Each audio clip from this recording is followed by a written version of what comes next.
And then in terms of his drinking, I don't really see much of a problem with it, as scientifically through the guideline daily amounts and weekly amounts, he's hitting those fine, and he's not going over the limit.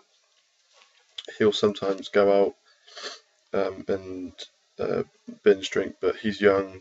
I'm not really going to have a problem with that. He's going to be, living his life at this age. So if he was like 40 years old, then obviously I'd be having a bit more concern for him. But he's young, he's going to be going out, so I wouldn't really have much of an issue with that, and he doesn't want to sort that out either, and he's not going overboard with it, so I don't have a problem with that. And obviously stress, we didn't even really need to talk about it because he says that he doesn't cope with stress, so it's nothing that we really need to think about. So what I'm going to do is make suggestions for his diet, physical activity levels. I do a little bit on smoking, just to help him out to get out of his habits.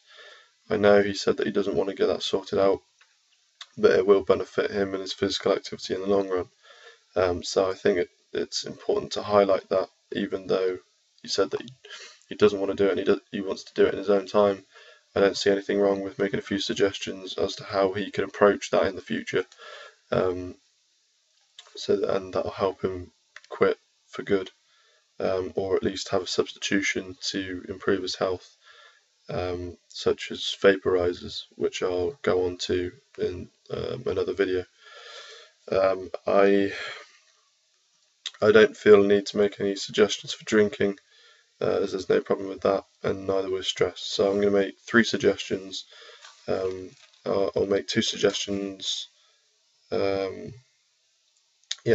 make 2 suggestions for 3 different categories.